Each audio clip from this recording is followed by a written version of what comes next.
This is getting to be a regular occurrence, of course. On Wednesdays, we'll be doing this, I hope, for a very, very long time. It's called Better Health with Tripp Family Medicine. It's 8:34, coming up on 8:34, 42 at our studios. Bill Colley with you on News Radio 1310 KLIX and newsradio1310.com. And Dr. Jonathan Tripp is joining us in studio this morning. First of all, welcome back. Good morning. You're going to be quite a familiar face around here. Well, I don't know if the face is familiar, but I did shave this morning in case the listeners are watching. So one of us did, yeah. Okay. He's the clean-shaven one. I've got to get back to doing that. I'm trying to save on razors, that's all. That's good. That's the excuse I'm using. Hey, right off the top, for people who don't know a lot about Tripp Family Medicine, because, you haven't been there for 40 years, like some people know their family doctors from I knew my family doctor. He delivered me. Yeah. And then years later, I was still going to him when I was an adult. But Tripp Family Medicine has at least established itself in a particular spot and been there now for a while. And if people are not familiar with it, they could easily familiarize themselves with it because it's close by, it's easy to get to, any number of things. Yeah, in fact, Tripp Family Medicine will, I guess you'd say, celebrate our third anniversary in a month. And we've been, it's on Fillmore Street across from the post office near what is now Signature Fitness. So Gold's Gym, if you're familiar with that area on Fillmore, that's right where we are on the north side of town. So really easy from a shopping perspective as well as most neighborhoods, at least the north half of the city. Busiest part of town. Yeah. Yeah, and that obviously is a benefit to have that because, as you know, a lot of people have traffic going back through there or that area, they're shopping and the like. If they have the notion of doing this, and people hear our show sometimes in northern Nevada and the like, and they'd like to do their shopping and maybe see a doctor at the same time. Yes. Yeah. A lot of people do that. They come into town. Once they see you, then they go do their shopping. We have plenty coming up from Elko, and it's interesting to see how the draw is broadening throughout Idaho as well. And what's fun is our office is a place that once people come, they find out this is not like most doctors' offices. It's a lot more friendly. The environment feels more like a nice home. It's not a sterile environment, and by no means do kids feel afraid to be in our office. In fact, yesterday we had two different families that their 3 or 4 children pretty well took over the office, and that's a typical day for us. I was going to point out we're 2 days away now, I guess, from the arrival of spring. And a lot more people are going to be outdoors. We've got people who'll be doing planning. We've got people who'll just be out sightseeing. People will work in their own gardens. And we don't think the worst sunburn I think I ever got was at a St. Patrick's Day parade about 10 years ago. You don't think about it in March, but the opportunity to get a sunburn will actually increase as we move along into spring and summer now. Yeah, but right now is when it catches you by surprise. We've had unusually warm weather. I think Friday, again, is slated to be 75 degrees. So people are going to be out. And just like them, on Saturday, I was out working on our new yard. It was a partly cloudy day. And I broke my own rules, had no sunblock with me. And I was pretty well covered in long sleeves and everything. But I found out I am a redneck. Yeah. So. I noticed it myself. I was telling you off air, my forehead and my nose.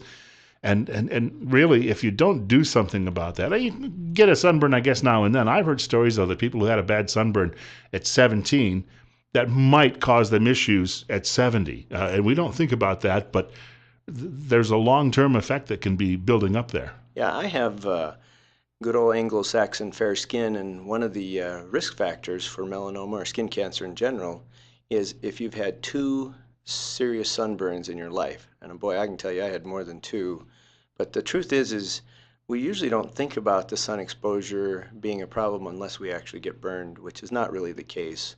There's UVA and there's UVB rays, and the UVA are the ones that are more responsible for the burning per se, and the UVB, although not as predominant, are the ones that are more responsible for the actual cancer causing. So you don't have to have a sunburn to have the exposure that'll bring about a skin cancer. And skin cancers, sometimes I've heard stories about people not even realizing they had a melanoma, and then it really gets going on them, and they don't, maybe this is why they need a regular checkup in these situations. Yeah, we recommend that, especially if you're over 30, I would say you ought to do an annual skin exam, because it used to be that skin cancer was just an old people's disease, but frequently in my practices, both here, even in a not so sunny area of Oregon, I've taken basal cell cancers off of faces and ears on people that are barely 30 years old. So that's pretty common.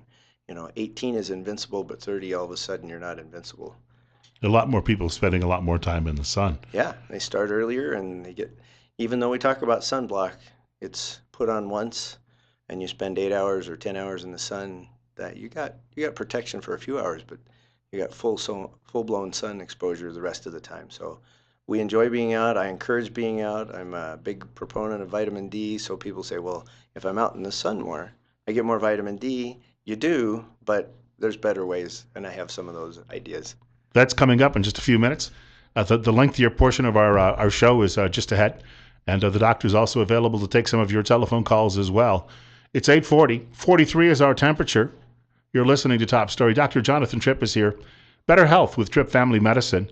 And Bill Colley with you on 1310 KLIX and NewsRadio1310.com. We have a caller looking to join Dr. Jonathan Tripp, who is here in studio with us until 9 o'clock this morning. Better Health with Tripp Family Medicine. And Doctor, we've got a caller online waiting, and I think she's got an important question. Anna's joining us. And you're on the air on News Radio 1310 KLIX with Dr. Tripp. Well, thanks. I just had a question for the doctor about a spot on my jaw, on my skin, and it's red. There was a blemish there, quite a few months ago, and since then it heals and then reopens and then heals, and then it's just really weird. Yeah, no. What you just said is perfect, because anything that doesn't seem to heal appropriately, like you say, is just weird. That's worth looking at. There's a couple of things that come to my mind right off, and that is this could be a totally non-threatening, what's called a sebaceous cyst, that is similar to a pimple. On the other hand, it could also be either a basal cell or a squamous cell cancer that is,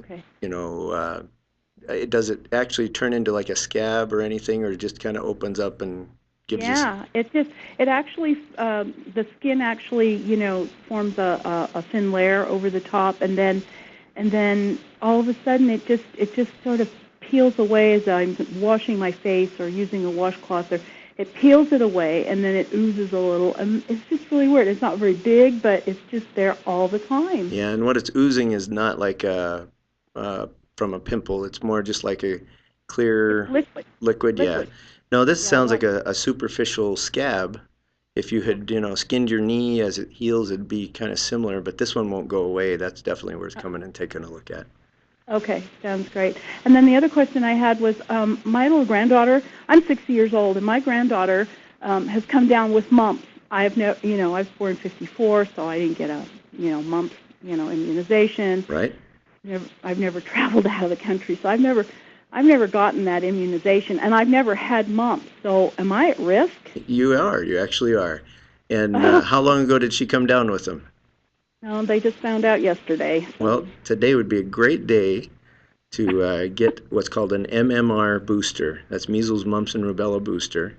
And the truth is for measles, you actually have about 3 or 4 days to get that in you before you'll be likely to come down with the disease. Mumps, I'm not sure on the exact days, but I know doing it now in the first few days reduces your risk of ever having a real problem with the mumps. But yeah, you could contact who we were on the show with last week. It's South Central Public Health District right on CSI campus, and I think today is the day to get that for you.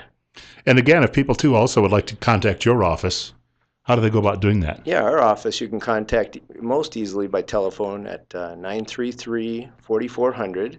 You can also reach us on Facebook at Tripp Family Medicine, as well as our website, which is trippfamilymedicine.com. So any of those are all good access, but most immediate would be the phone, 933-4400. And we have another caller with us. You're up next with Dr. Jonathan Tripp from Tripp Family Medicine on News Radio 1310 KLIX and NewsRadio1310.com. Hey, good morning. Are you taking new patients? You bet we are. Tell me, all your secrets so the rest of the world can hear. Okay, thanks. No, but we'd be happy to. In All fact, right. if you have family, we'd love to see the kids. Yeah, we had 2 doctors, and they got too busy to see anybody, so we're looking for somebody else. Good deal. Thanks. Sure thing. Want to thank you for the call as well. And you're looking for some people, too. I am. I'm actually continuing to look for staff in the way of nursing. We're looking for a mid-level practitioner, either a nurse practitioner or a physician assistant. We had a caller last week that has a daughter in Arizona at a physician assistant program that we're talking to, but we're looking for somebody kind of as soon as we can. And so if you know somebody or have a family member that you'd like to get them to move to Twin Falls, give us a call. We'd love that. We were talking about skin issues earlier and sunburns and how sometimes that can lead, obviously, increase your risk for skin cancer. I know that when I was a younger fellow and I was taking my daughter and niece to amusement parks, and we'd always lather up in this, and my sister always said the higher the SP, the better. And so we'd go with 30s to 50s. And the only thing was when you'd get into the water park, it would all run into your eyes and sting. Yep. But we would stand in the parking lot as soon as we got there, and everyone would lather up with all of this. The kids didn't necessarily like it, but there's some of these sunblocks better than others, right? Yep. No, I have spent a long time hating sunblock. So if anybody out there thinks I'm just the preacher of sunblock, and I have looked for sunblocks that work well. They have gotten better as far as more tolerable in the application. There's a lot of spray-ons that are quick and easy for moms to put on wiggly kids. Sometimes those sprays are great, but other times the chemicals in them are irritating to the skin, especially if you get them in your eyes, that's trouble. But there are better ones that are more truly waterproof, that don't drain down in your eyes, but also give good coverage. And you are looking for a higher SPF.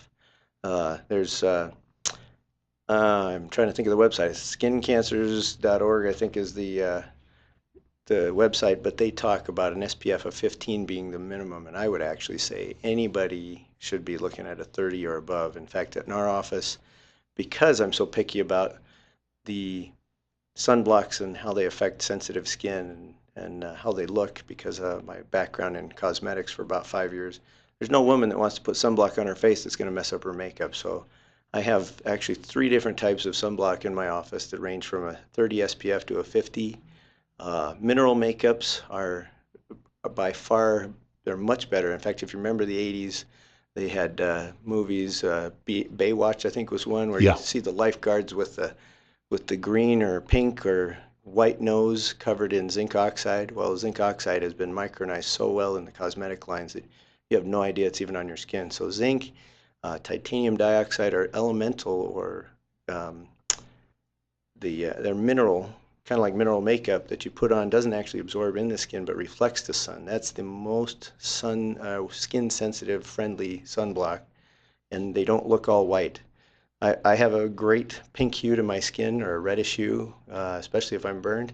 You put on the old zinc oxide or any sunblock that had more than about a 15 SPF, and I looked like a whitewashed version of a ghost. And so that wasn't very socially attractive as a teenager. So these are much more socially acceptable. Nobody knows you have them on. You can wear your makeup, and you're still getting a 30 or 50 SPF, so really good quality. So yeah, they're not all sunblocks are the same. I know last time I got a really bad sunburn after leaving a parade, I stopped at a drugstore and ran inside, bought some aloe gels, put it all over my face, and it was soothing. But in the long run, does it actually do any good, or should I get checked up? Well, that's a good question. I love aloe. In fact, if I had my way, I'd tell everybody to have an aloe vera plant, and when you get a sunburn, you just break that piece of the plant off and rub that straight aloe juice on you. What's available commercial is often a gel, and you just have to watch the amount of alcohol that's in it, because sometimes that alcohol stings. But yes, I think aloe is a great immediate treatment after a sunburn. A cool shower the same day helps a lot to avoid further burning, because it takes the heat out of the skin. But as far as what to do long term, really is if you've had sunburns, you need to get your skin checked to make sure you don't have precancers or cancers that are getting started. And precancers are often just a little flakiness of the skin that keeps coming back. It's a little spot, you think, oh, I'll just pick that off and it goes away. 2 weeks later, the same spot's back. That's usually a precancer. It's 8:52. You're listening to Better Health with Tripp Family Medicine and Dr. Jonathan Tripp. Joining me, Bill Colley, on News Radio 1310 KLIX and NewsRadio1310.com. 42 at our studios. If you have a question or comment for the doctor, too, as well, you can give us a call at 736-0300. That is 736-0300. And, of course, as he's pointed out, there are room for new patients at his office. I know that some people are finding it difficult in this day and age, especially when they lose a physician. My last one retired. Yeah. And when that happened, the search for somebody new isn't always easy, is it? No, and I just reassure patients when they ask if we're staying, I let them know that I still have huge student loans and my retirement is a long ways away. So I'm not a threat to leave very soon. When he quit, I remember looking him up online and discovering that he had been practicing medicine for 60 years. Yeah. So people are concerned about a lot of these issues. You had a couple of other things, too, I know you wanted to mention this morning about the amount of sun you get and the importance of that. And, of course, we keep hearing about vitamin deficiencies. When I go for my blood work, it always comes up that I need more vitamins of different, vitamin D, vitamin C, and various things. But how do people go about getting additional? Vitamin D is not something that you can just pop a pill for, right? Actually, you can. That's the traditional way has been supplemented in food supply, like our dairy industry supplements with vitamin D3. That's an excellent source. But it's not enough for almost everybody in Idaho. It's really been interesting to me because I don't think of Idaho as a cloudy state, and yet from about October to April, we have high cloud coverage that not only that, but also our colder weather during the winter, at least most winters, maybe not this one, but almost everybody I've checked in Idaho, and I've checked hundreds in my practice, are low on vitamin D. Healthy, sickly, old, young. In fact, I finally got so convinced that everybody was low. My family had been here for about 2 years, and I checked my entire family, and even my young teenagers that were outdoors active were low in vitamin D. So although the insurance company won't pay to initially check it, vitamin D affects for sure bone density, but for a lot of people, it has a direct effect on mood. In fact, we have a condition called SAD, or seasonal affective disorder, which has to do with low amount of sunshine, low light, low sun exposure during the wintertime, and it's especially bad in northern climes.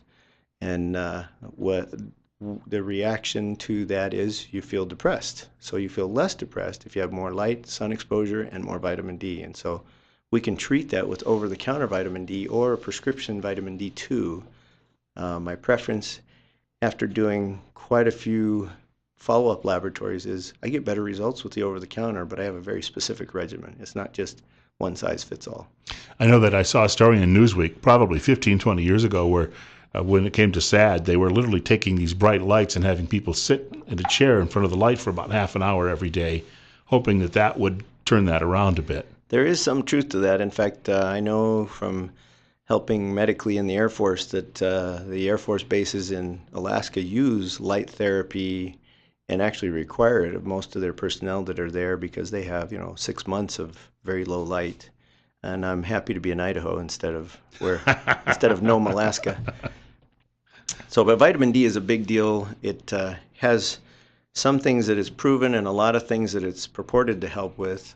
Some of the things in small studies include even improvements in your cardiac health, decrease infection rates. But the biggest things I know of are the bone density, which is important, and the moods. And it's not a panacea that cures everybody's bad mood, but it sure helps a lot of people. I want to point out Dr. Tripp, of course, joins us on Wednesday mornings between 8:30 and 9 o'clock. However, if you don't get a chance, a lot of people are out driving or doing something else right now, and you hear something and you have some questions or comments about that, or you'd actually like to schedule a visit.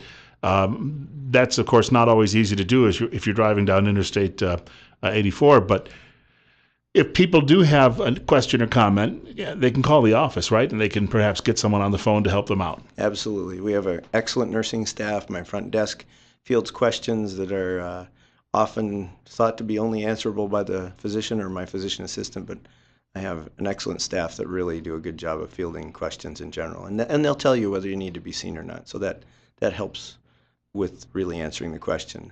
Something else I wanted to bring up is as we go forward with our Wednesday morning Better Health radio programs is I'm looking for the interest of the moms. We really want to know what moms want to know about, so we hit the topics they're looking to know about, whether it's about the mom or whether it's the children or family members.